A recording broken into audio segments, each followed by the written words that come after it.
I am 54, and my wife is 56. We had a 19-year marriage, and just when I thought everything was solid, I discovered she was cheating on me.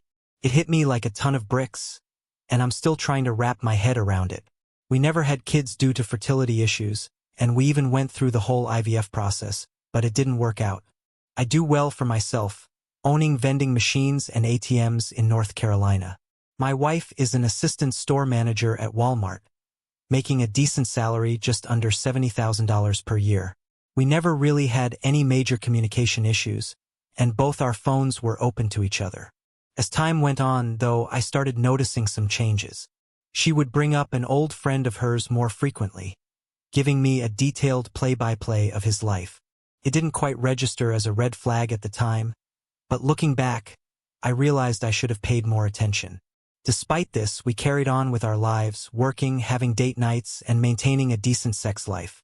Then came that fateful night when she texted me saying she'd be late due to inventory at Walmart. It's a big deal, and she usually worked late during these times, so I thought nothing of it initially. But when she didn't come home by 2 a.m., I couldn't shake off the unease. I drove to Walmart but didn't find her car.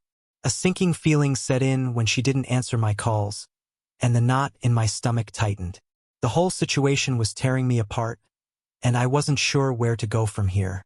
She texted me after an hour or so, saying she was at a friend's house with some male coworkers having drinks. Something about that didn't sit right with me. I mean, why didn't she let me know she was heading to someone's house? We've never had trust issues before.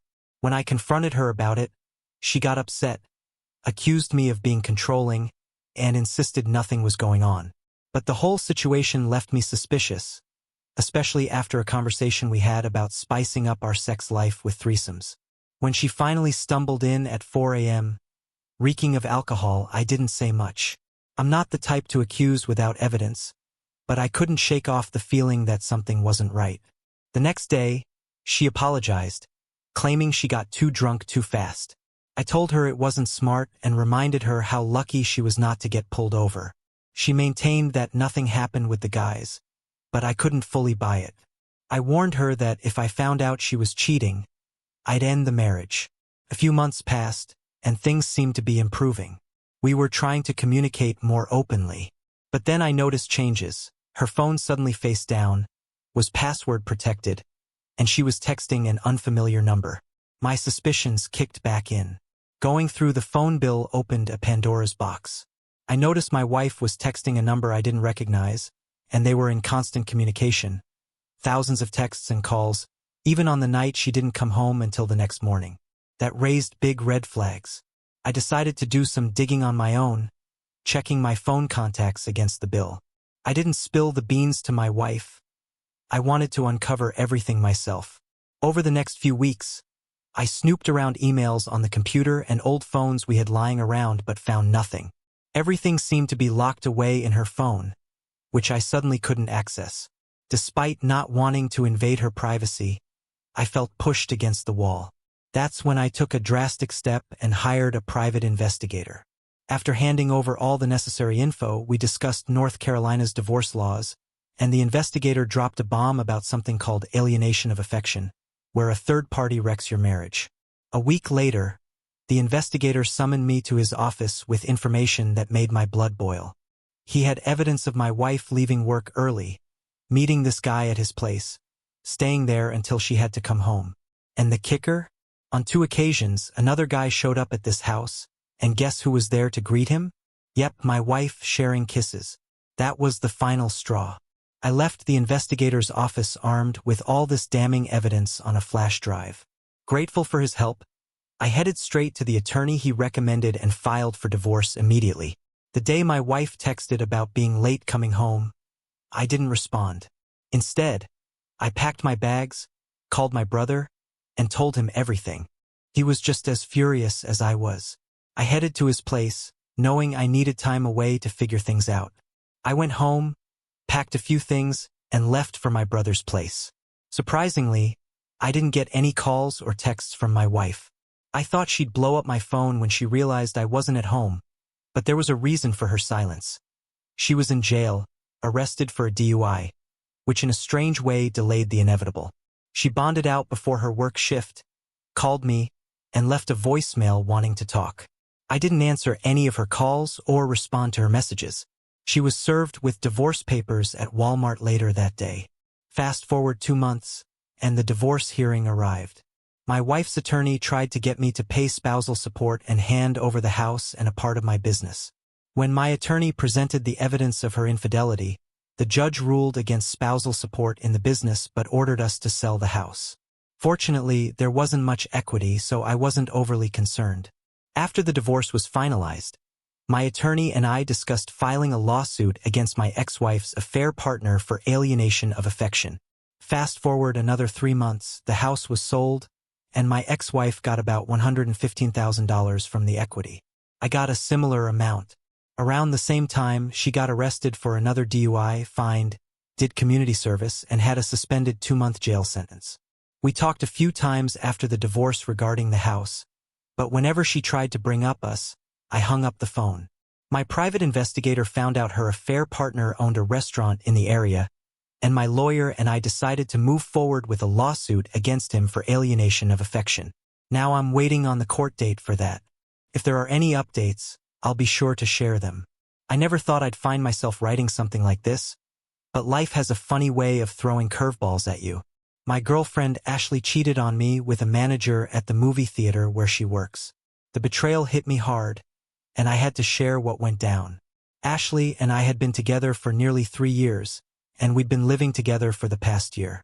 Like any couple, we had our share of ups and downs, but I genuinely believed we were in a good place. A few weeks ago, an old friend from school, Emily, got a job at the same theater as Ashley. Emily and I were never super close, but we got along, and I was happy they would be working together. It didn't take long for Emily to discover what was happening between Ashley and her manager. Being the good person she is, Emily couldn't stand by and let me be kept in the dark. She called me up and dropped the bomb, providing proof in the form of a photo of Ashley and the manager getting too cozy in the break room and a video of her going into his office and not emerging for over an hour. The evidence was undeniable, and I was heartbroken and furious. Emily managed to talk me down and suggested that, instead of confronting Ashley in a rage, I should take the high road while also getting some sweet revenge. Sounded crazy, but she convinced me it might be the way to go. So, with Emily's encouragement, I devised a plan that would give Ashley a taste of life without me. I changed the locks on my house, ghosted Ashley completely, and left town for a week. I got new locks and changed them while Ashley was at work, without leaving a note or sending any texts. I packed a bag and drove to a friend's place about 2 hours away. The idea was to make Ashley panic when she couldn't get into the house or reach me. The thought of her freaking out was strangely satisfying. I stayed with my friend for a week, completely off the grid.